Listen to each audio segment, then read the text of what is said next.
Olá! Hoje a gente vai mergulhar numa mensagem espiritual muito poderosa, que dá uma perspectiva diferente sobre como encarar as dificuldades da vida. É um texto bem curto, viu? Mas nossa, tem cada camada de significado. Então, vamos lá? Vamos fundo nisso. A nossa análise já começa com aquela pergunta que vira e mexe todo mundo se faz. Como é que se encontra um propósito quando as coisas parecem meio cinzas? Pois é, a mensagem que a gente vai explorar hoje toca exatamente nesse ponto. A mensagem começa quase como uma prece, sabe? Uma súplica bem humana, super direta. Essa primeira linha já reconhece de cara a realidade do sofrimento e aquele desejo universal de alívio. É um ponto de partida bem vulnerável, bem honesto. E aí a prece continua, agora focando na tristeza e nessa busca por um consolo. É a expressão daquela necessidade de um conforto quando o coração aperta, um sentimento que, poxa, acho que todo mundo conhece bem. E para fechar essa parte, vem um apelo contra o desespero, pedindo esse tal bálsamo restaurador. Isso captura a pura essência da busca por ajuda e cura nos piores momentos. Ok, mas depois dessa súplica toda, qual é a resposta que o texto oferece? É aqui que a gente entra na filosofia central da mensagem. Depois de admitir a dor, o texto direciona a gente para um princípio fundamental, um caminho para encontrar a luz. E aqui está o pulo do gato. A tese principal é essa: uma mudança de perspectiva, deliberada, consciente. Não é sobre negar a dificuldade de jeito nenhum, mas sim sobre um esforço ativo de procurar, de jogar luz e de valorizar o que tem de positivo em qualquer situação. Agora o texto vai ainda mais fundo, meio que desmontando as formas mais comuns de sofrimento para revelar o que seria o propósito por trás delas.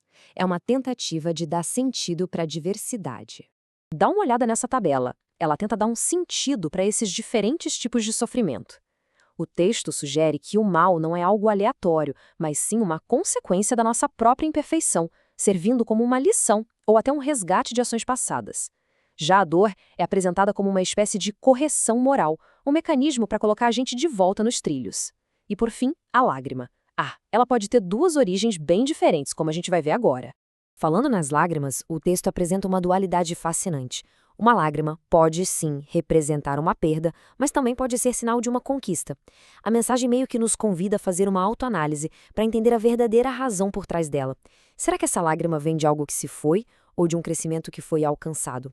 Depois de analisar as causas do sofrimento, a narrativa vira a chave e foca nos resultados. Resultados esperançosos que, segundo o texto, são inevitáveis e sempre vêm depois das dificuldades.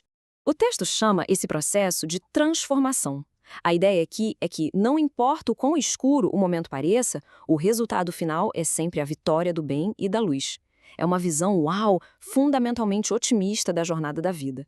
E nesse processo de transformação, o perdão tem um papel crucial. A mensagem faz uma conexão bem direta e fundamental. O amor se manifesta naturalmente através do perdão. É apresentado quase como uma lei, uma consequência inevitável do amor verdadeiro. E tudo isso nos leva ao ensinamento final da mensagem, a orientação mais prática e acionável de todas. É o que amarra todos os outros princípios que a gente viu. Então, o ponto crucial é este, a famosa regra de ouro. Depois de toda a reflexão sobre dor, propósito e transformação, a mensagem conclui que a ação mais importante, o caminho para a salvação, é a empatia ativa. É o guia definitivo de conduta. E só para contextualizar, a fonte indica que essa mensagem foi recebida em 1995, através de psicografia, que é um método de escrita mediúnica. Independentemente da crença de cada um sobre a sua origem, esse contexto ajuda a gente a entender a natureza do texto que acabamos de analisar. E para a gente fechar essa análise, fica uma pergunta para reflexão. Se aplicarmos os conceitos desta mensagem, qual lição, qual ponto positivo num desafio que talvez estejamos enfrentando agora está só esperando para ser percebido e iluminado?